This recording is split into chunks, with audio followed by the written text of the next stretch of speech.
네, 오늘 이 2021년도 새해 첫 번째 맞는 주일 예배입니다. 참으로 안타깝지만 온 성도들이 함께 모여 예배하지 못하지만 이 시간에도 하나님께서는 여전히 우리와 함께하여 주시고 교회에서, 가정에서, 어디에서 예배를 드리든 하나님이 우리에게 복나려 주시는 줄로 믿습니다. 특별히 2021년도를 맞아서 우리에게 첫 번째 주시는 약속의 말씀, 이 마태복음 25장의 말씀을 통하여서 설계 있는 자와 같은 하나님 앞에 믿음의 삶을 살아가라 우리에게 권면하고 있습니다. 오늘 본문에 앞서서 선행하는 본문이 이제 마태복음 24장인데요.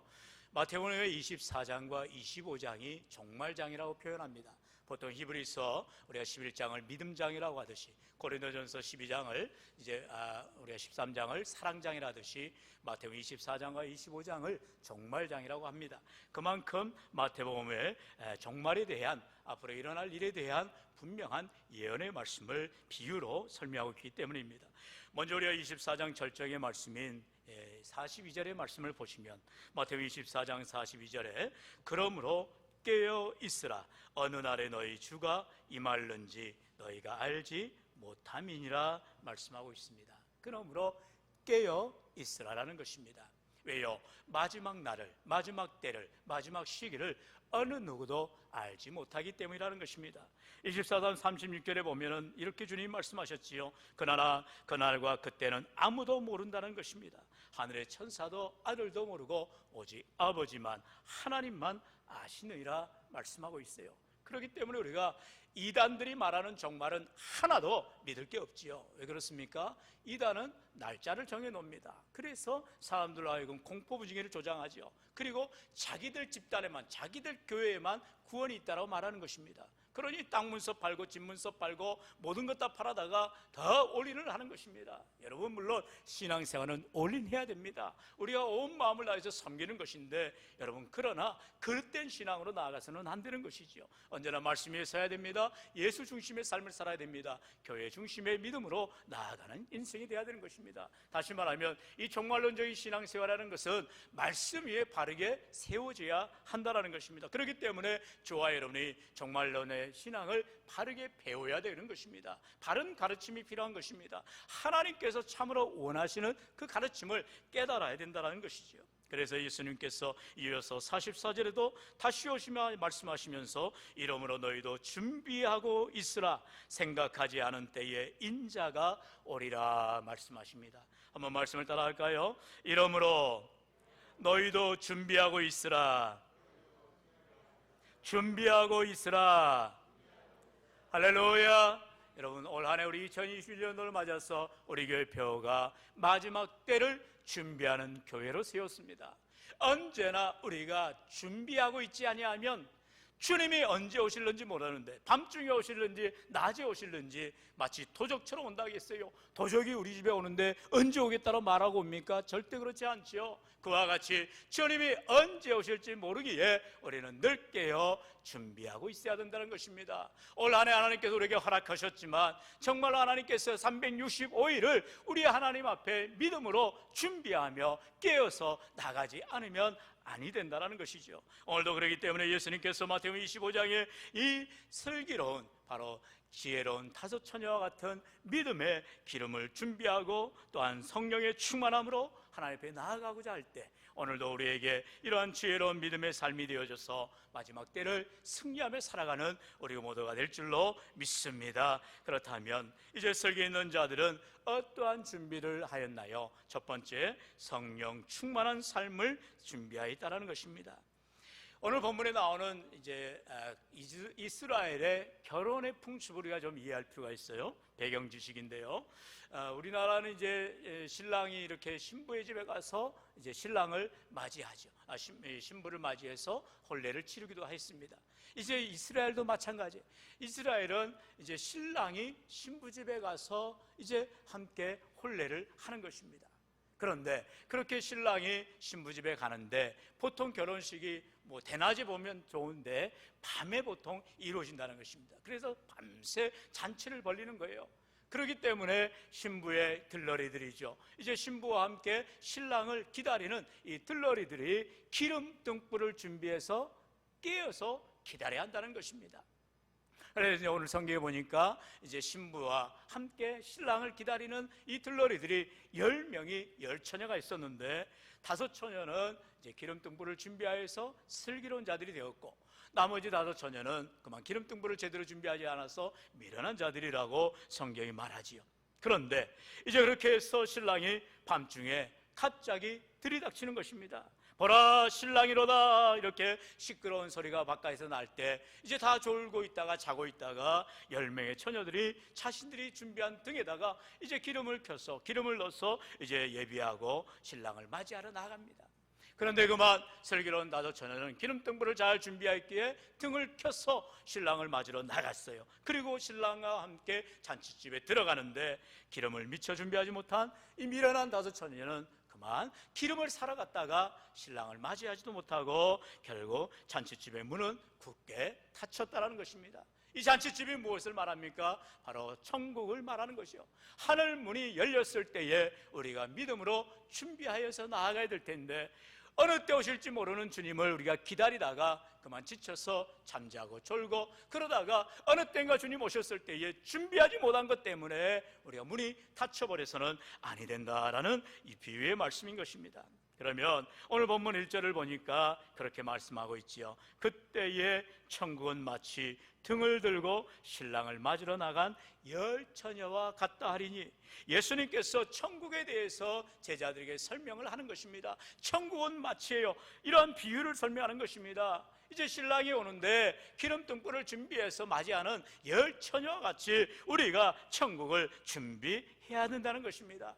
우리 주님이 언제 오실지 모르는데, 신랑 되신 주님이 언제 오실지 모르는데 우리가 어떠한 준비를 해야 되느냐 성경이 말하고 있는 거죠.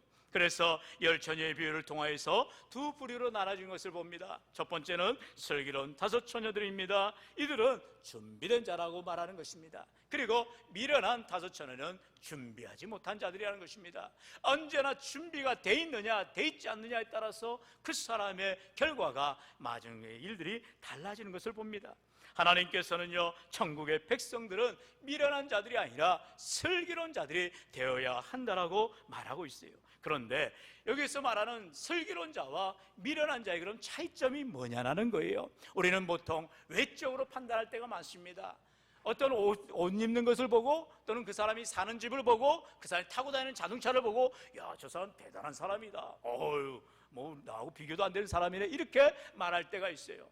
여러분, 물론 외적인 조건들이 그 사람을 평가하고 됨됨이를 보여줄 수도 있습니다. 그러나 사람은 마음속의 마음가짐이 중요한 것이지요. 그 사람의 됨됨이는 결국 성품에서, 그 사람의 마음과 씀씀이에서 나타나게 되어 있기 때문인 것입니다.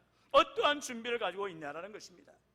그래서 오늘 말씀을 쭉 읽다 보면은 이 슬기로운 5처녀나 미련한 5처녀나 다 신부예요. 신부의 들러리입니다. 똑같은 위치입니다. 그리고 다들 등을 준비했습니다. 그런데 문제는 여기에서 나눠지는 거죠.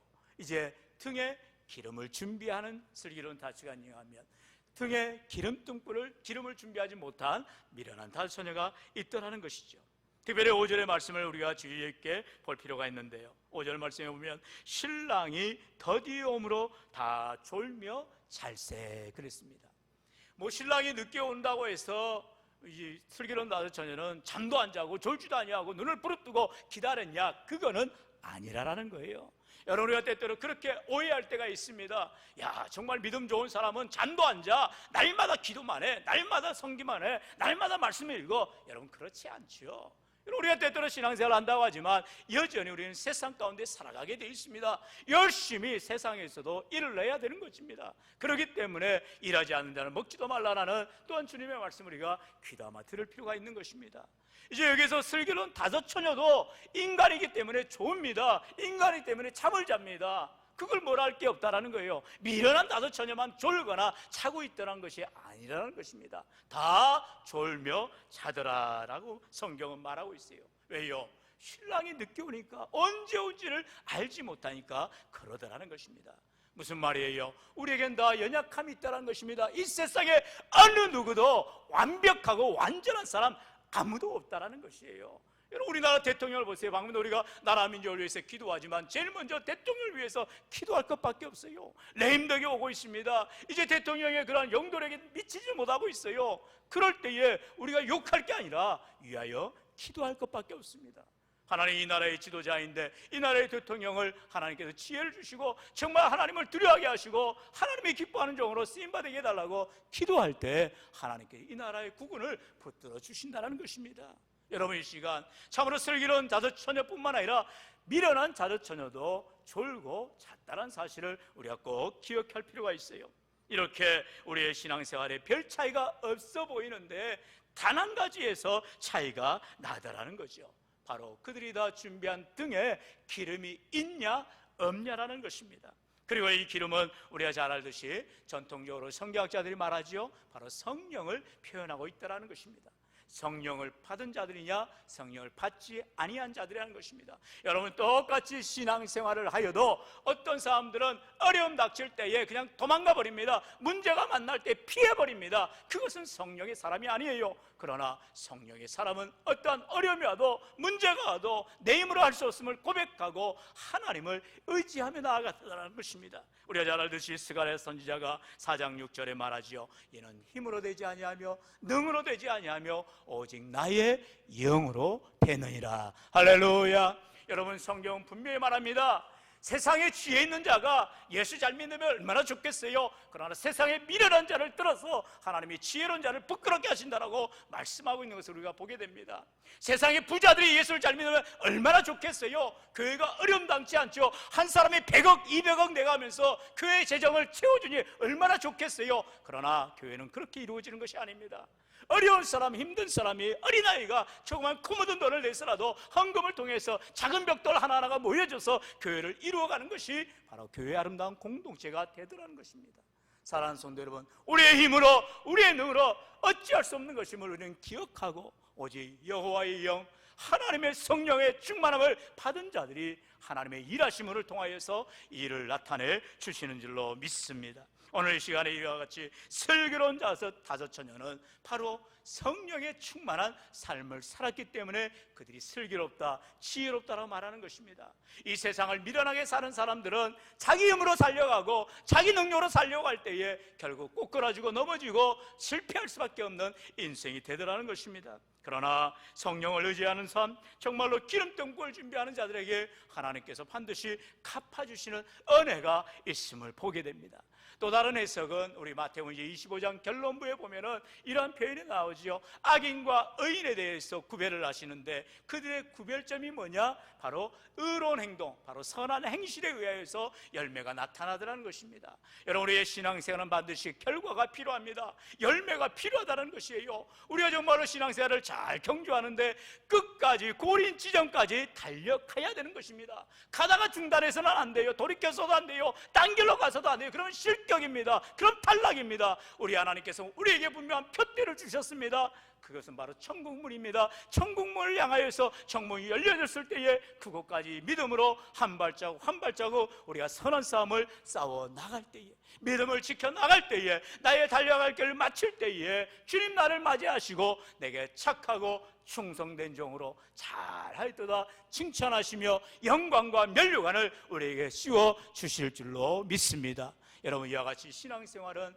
단거리 경기가 아니에요. 장거리 마라톤과 같다는 것입니다. 마치 42.19km를 달림에 있어서 2시간, 3시간 얼마나 정말 마의 공간이죠. 죽음의 기간이죠. 그 시간들을 인내하면서 자기와의 싸움을 통해서 결국 꼬린 지점까지 나아가는 인생들과 같이 우리가 십자가를 붙들고 힘들고 어려움도 할지라도 믿음으로 인내하며 나아가는 것, 그 인생이 바로 기름등불 준비하는 성령 충만한 삶이라 성경은 말씀하고 있어요. 이처럼 우리의 신앙생활을 다시금 돌이켜볼 때에 성령의 충만한 삶을 살아야 되는데 성경은 분명히 그 성령 충만한 삶이 무엇이라고 말합니까? 우리 에베소서 5장에 보면 말씀하지요. 우리 18절로 21절의 말씀을 우리 저와 여러분이 한 절씩 교독해 봅니다. 술 취하지 말라. 이는 방탕한 것이니 오직 성령으로 충만함을 받으라.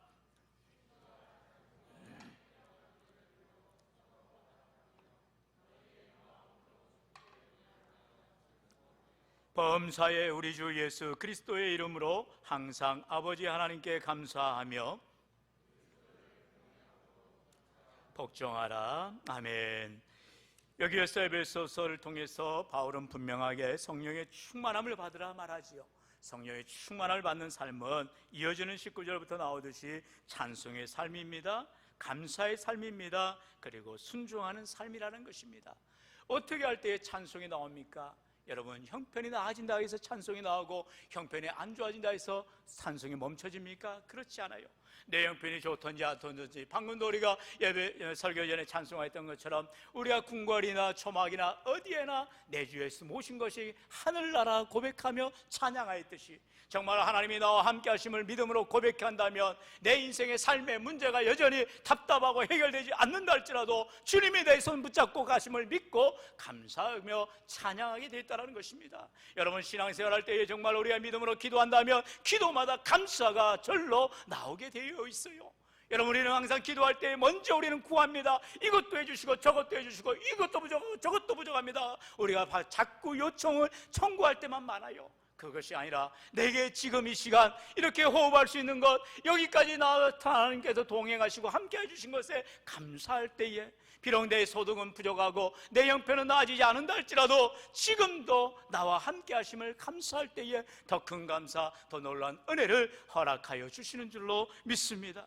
사랑하는 성도들, 우리가 이렇게 성령의 충만함을 받는 삶은 세상의 욕정, 세상의 그런 환락, 세상의 기쁨을 찾는 인생이 아니라 하나님으로부터 주시는 이런 찬송과 감사와 순종의 삶으로, 말씀의 중심의 삶으로, 믿음의 중심의 삶으로 나아갈 때 하나님께서 우리를 반드시 성령의 충만함을 허락하여 주신다라고 말하고 있어요. 그렇기 때문에 올 한 해 이제 우리가 준비하는 인생들이 돼야 되는데, 주님 맞이할 준비하는 삶을 살아가야 되는데, 언제 주님 맞이할지 모르겠는데 우리는 반드시 언제나 기름등불 준비하듯이 성령의 준비함으로, 성령의 충만함으로, 말씀의 충만함으로, 기도의 충만함으로, 찬송의 충만함으로, 감사의 충만함으로 하나님 앞에 믿음으로 나아가시기를 주의 이름으로 축원합니다. 두 번째로, 이러한 성령의 충만함을 가지고 무엇보다도 기름을 준비하는 삶을 살아가라는 것입니다.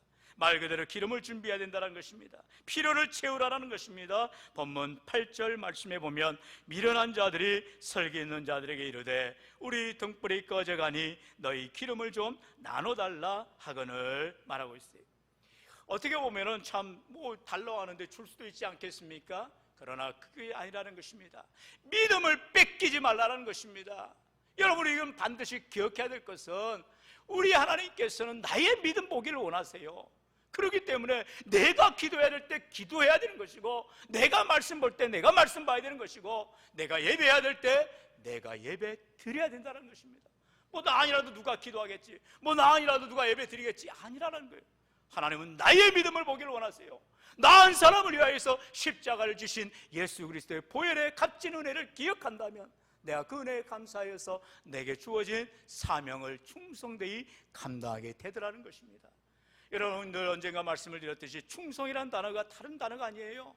영어로는요 로열티로 말하기도 하지만 페이스풀이라고 말합니다.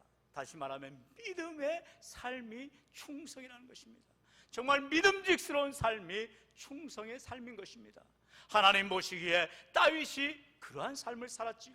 얼마나 충성된 자였습니까? 하나님 마음에 든 자라고까지 우리 하나님이 격찬을 하셨어요. 왜요? 그의 믿음은 변함이 없었거든요. 세상 사람 바라보지 아니하고 아무리 원수가 자기를 둘러싸고 자기를 괴롭히고 힘들게 하고 죽이려는 원수 같은 자들이 있다 할지라도 다윗은 하나님이 나의 힘이 되십니다. 주님이 나의 목자이십니다. 내게 부족함이 없습니다. 나는 하나님을 의지합니다라고 그는 날마다 믿음으로 고백하였습니다. 오늘 저와 여러분 인생 가운데에 비록 코로나라는 때로는 우리의 삶의 경제적인 어려움과 때로는 자녀들의 앞에 진로의 문제들이나 가정의 여러 가지 대소사로 인해서 너무나 골치 아프고 문제투성이라 할지라도 여전히 하나님이 나의 힘이 되어주시고 하나님이 나의 목자가 되어주심을 우리가 믿음으로 고백한다면 그 믿음 잃지 말고 끝까지 승리하는 인생들이 될 줄로 믿습니다. 9절에도 보면은 설기도 다시 전하는 말합니다. 설기 있는 자들이 대답하여 이르되 우리와 너희가 쓰기에 다 부족할까 하노니 차라리 파는 자들에게 가서 너희 쓸 것을 사라, 이렇게 말하는 것입니다. 미련한 자들에게 자기의 가지고 있는 기름을 나눠주었다가 둘 다 망하겠다라는 거예요. 둘 다 이제는 다 신랑을 맞이할 수 못하겠다라는 것입니다. 그러니 어서 가서 아직 신랑이 오지 않았으니 가서 기름을 사와라, 기름을 준비해라 말하는 것입니다. 자기의 기름은 자기가 준비해야 된다는 것입니다. 누가 기름을 대신 줄 수가 없다는 거예요. 부모의 신앙이 자녀에게 대해 이루어지는 것이 아닙니다. 내 믿음은 내가 개인적으로 주님을 만나야 되는 것입니다. 인격적으로 주님을 만나야 되는 것입니다. 그래서 우리 요한복음 1장에 귀한 말씀을 우리가 잘 아는 12절에 말씀하지요. 영접하는 자, 곧 그 이름을 믿는 자들에게는 하나님의 자녀가 되는 권세를 주셨으니, 개개인이 예수님을 나의 구주로 영접해야 된다는 것입니다. 부모님 믿어서 나도 예수 믿는 것이 아니에요. 때도 우리가 전도하다 보면 그런 말을 들을 때가 많아요. 예수 믿고 구원받고 천국 가세요. 그러면 아이고, 내가 예수 안 믿어도 내 아내가 예수 잘 믿습니다. 그게 무슨 소리예요? 아내가 예수 잘 믿는 것과 지금 자기가 예수를 안 믿는 거 아무 상관이 없다라는 거예요. 아이고, 내 아들이 목사입니다. 여러분, 예수 안 믿는 것이 아들이 목사면 뭐 할 겁니까? 목사 아버지는 뭐 할 거예요? 아무 상관이 없는 거예요. 그래서 요한복음 1장 12절에 이러한 믿음에 대한 분명한 선언을 하면서 이어지는 13절에 이렇게 말씀하는 거죠. 우리 13절 같이 한번 읽어봅니다. 시작. 이는 혈통으로나 육정으로나 사람의 뜻으로 나지 아니하고 오직 하나님께로부터 난 자들이니라. 아멘. 성경은 약속하지요. 혈통이 아니라는 거예요. 육정이 아니라는 거예요. 사람의 뜻이 아니라는 것입니다. 내가 예수를 믿어야지 한다 해서 믿는 것이 아니에요. 여러분, 지금도 서울대학교에 종교학과 교수들이 있습니다. 여러분, 종교학과 교수들이 성경만 읽겠어요? 꼬란도 읽습니다. 불경도 읽습니다. 온갖 종교의 법전들을 읽어요. 아무것도 안 믿는 것입니다. 그저 종교적으로 학자적으로 접근하는 것뿐이에요. 많이 안다고, 많이 배웠다고 그들이 구원받는 것이 아니라는 것입니다. 하나님께서는 오늘도 각자의 신앙을 통하여서 믿음의 분량 따라서 기름 준비한 것 따라서 하나님께서 상급을 주시고 열매를 허락하신다는 것입니다. 오늘 그렇기 때문에 내가 과연 정말 예수 그리스도를 내가 개인적으로 만났는가? 정말 내가 기도할 때마다 내 마음에서 울컥하면서 내 눈물에서 마르지 않는 눈물이 나는가? 내가 주님을 만난 그 감격이 있는가? 주님의 은혜 안에 거하는가? 말씀을 그대로 믿는가? 믿음대로 살아가는가? 점검해 봐야 된다는 거예요. 말씀을 읽는데 아무런 의미가 없어요. 기도를 하는데 뭐 1분이 1시간 같아요. 여러분, 이것은 의무적인 신앙생활에 불과합니다. 이건 종교행위에 불과한 거예요. 그러나 정말 내가 단 한 시간 하나님 앞에 엎드린다 할지라도 정말 하나님이 내 곁에 와서 나를 안아주시고 나를 위로하여 주시고 나를 붙잡아 주시는 그런 성령의 충만함을, 그런 은혜를 경험하는 귀한 삶이 될 때에 바로 기름등불 준비하는 믿음의 삶이 된다는 것입니다. 오늘도 성령의 충만하여서 참으로 우리의 기름이 준비되어져서 하나님이 요구하시는, 하나님이 필요하시는 사랑의 섬김, 믿음의 헌신, 하나님을 향한 소망의 인내를 가지고 나아가고자 할 때 하나님께서 부어주시는 은혜가 있을 줄로 믿습니다. 이제 마지막으로 이제 우리에게 하나님께서 슬기로운 자들의 모습은 어떤 모습이었느냐? 바로 지금은 은혜 받을 때라는 것입니다. 지금이라는 것입니다. 과거에 은혜 받은 것을 자랑할 것이 아니고 앞으로 은혜 받을지도 모른다는 것이 아니라 지금 내가 은혜를 받아야 한다는 것입니다. 오늘 말씀에 보면은 잔치집이 언제고 열려있지 않더라는 거예요. 신랑이 오면 잔치집의 문은 닫히게 되더라는 것입니다. 예수님께서 마태복음 24장에도 노아의 비유를 통하여서, 노아의 홍수를 통하여서, 노아의 메시지를 통하여서 분명하게 깨닫게 해주는 것이 있지요. 하나님께서 홍수로 심판하실 때에 이 노아의 홍수, 노아의 방주가 문이 닫혀버리면 더 이상 구원받을 길이 없더라는 것입니다. 왜 노아의 이야기를 말합니까? 이 땅에 하나님께서 모든 믿음의 백성들, 마치 교회가 다 노아의 방주와 같은 방주 역할을 감당하는데, 문이 열렸을 때에 누구라도 와서 구원받으라 할 때에 내가 살아있을 때에 주의 전에 나와 예수를 믿어 구원을 받아야 되는데, 인생이 다 한 번 왔다 가는데 죽게 되는데 그 상황에서 예수님을 주로 고백하지 못하면 지옥 불끄덩이밖에 갈 데가 없다는 것입니다. 오늘 우리 인생 가운데 참으로 이렇게 천국문이 열렸을 때에, 닫히기 전에 기회가 있을 때, 은혜 받을 만할 때, 구원받을 만할 때에 주님 앞에 나와야 된다는 것입니다. 그래서 오늘 본문 10절로 11절은 말씀하지요. 우리 10절로 11절 말씀 같이 읽어봅니다. 그들이 살아간 사이에 신랑이 오므로 준비하였던 자들은 함께 혼인잔치에 들어가고 문은 닫힌지라. 그 후에 남은 처녀들이 와서 이르되 주여 주여 우리에게 열어주소서. 이제 이렇게 신랑이 와서 기름을 준비하였던 슬기로운 5 처녀는 신랑과 함께 잔치집에 들어갑니다. 그리고 문이 닫히고 나서 미련한 5 처녀는 나중에서 기름을 가지고 왔지만 효과가 없다는 거예요. 아무런 능력이 없다는 것입니다. 아무리 기름 등불을 준비하더라도 늦어버리면, 문이 닫혀버리면, 천국문이 닫혀버리면 어찌할 수가 없다는 것입니다. 그러면서 12절에 말씀하지요. 대답하여 이르되 진실로 너희에게 이르노니 내가 너희를 알지 못하노라 하였느니라. 가장 큰 책망이지요. 내가 너희를 알지 못하노라. 내가 주를 위해서 이렇게 살았습니다. 주를 위해서 섬겼습니다. 아무리 말한다 할지라도 기회가 지나버리면, 은혜의 때가 지나버리면, 하나님 앞에 섬길 때를 놓쳐버리면 하나님은 도무지 모르시겠다라고 말씀하겠다는 것입니다. 바로 우리에게는 은혜 받을 기회가 있고 구원받을 기회가 있을 때에 그때 주님 앞에 나와야 된다는 것이죠. 우리가 잘 아는 고린도후서 6장 2절은 말씀합니다. 우리 2절 말씀 같이 읽어봅니다. 시작. 이르시되 내가 은혜 베풀 때에 너에게 듣고 구원의 날에 너를 도왔다 하셨으니 보라 지금은 은혜 받을 만한 때요 보라 지금은 구원의 날이로다. 아멘. 그렇습니다. 성경은 언제나 지금 현재를 말씀하고 있어요. 과거에 내가 이런 신앙생활을 했습니다. 과거에 내가 이렇게 열심히 섬겼습니다. 그것은 과거의 일인 것입니다. 지금 내가 은혜의 삶으로, 구원의 삶으로, 감사의 삶으로 살아가고 있냐라는 것입니다. 사랑하는 성도 여러분, 이제 이와 같이 신앙에는 결단이 언제나 있는 것이 아니라는 것입니다. 2021년도도 새해가 시작하면 이 신년 벽두에 우리가 새롭게 결단하고 정말로 올 한 해만큼은 믿음으로 살겠다라고 우리가 의지를 다짐할 때가 있습니다. 그러나 또 연말이 되어지고 우리의 삶을 돌아볼 때에는 늘 후회만 남게 되고 우리의 한숨만 나오게 돼 있어요. 하지만 하나님께서는 언제나 우리에게 주님 안에 있으면 새로운 삶으로, 변화의 삶으로, 기회의 삶으로 허락하여 주시겠다 말씀합니다. 나는 날마다 후퇴해져 가고 나는 날마다 늙어가고 주님만 나를 가까워져 갈지라도 주님이 함께 하시면 모든 것이 새로워지고 변화되어지고 하나님 앞에 영광 돌려지게 될 줄로 믿습니다. 저는 항상 마음에 그러한 기대가 있어요. 무엇입니까?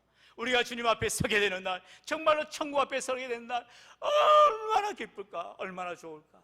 그리고 성도들을 만날 때 먼저 천국에 가신, 이제 먼저 잠자고 있는 우리 신앙의 선배님들을 얼굴을 대할 거 아니겠어요?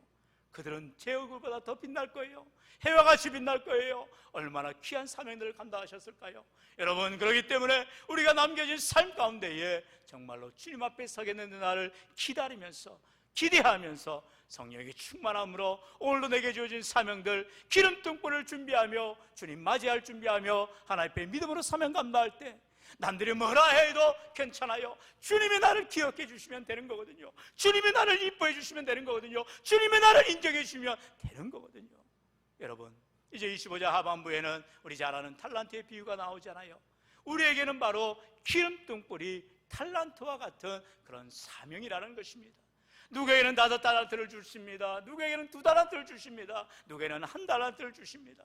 달란트의 많고 적음의 문제가 아니라 우리 주님이 누구에게나 달란트라는 은혜를, 달란트라는 기회를, 달란트라는 시간을, 달란트라는 우리에게 물질을, 우리의 건강을, 우리의 여러 가지 것들을 허락하셨다는 것입니다.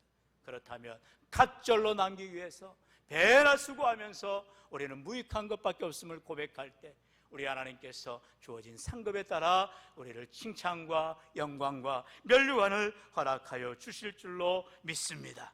우리 마지막으로 2021년도 교회표 이미지 한번 띄워주시고요, 우리 다 같이 한번 표를 읽겠습니다. 시작.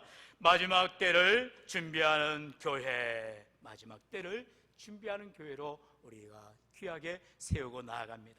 우리 말씀이지요. 약속의 말씀 디모데후서 4장 7절 같이 읽습니다. 시작. 나는 선한 싸움을 싸우고 나의 달려갈 길을 마치고 믿음을 지켰으니. 아멘. 사랑하는 성도 여러분, 이제 우리에게 주어진 똑같은 시간, 똑같은 상황 가운데서 우리에게 주어진 믿음의 선한 싸움을 잘 싸워나가서 끝까지 믿음을 지키셔서 끝까지 완주하여서 하나님 앞에 마지막 때에 귀한 상급과 영광과 면류관을 모두 다 받는 복된 귀한 인생들 되시기를 주의 이름으로 간절히 축원합니다.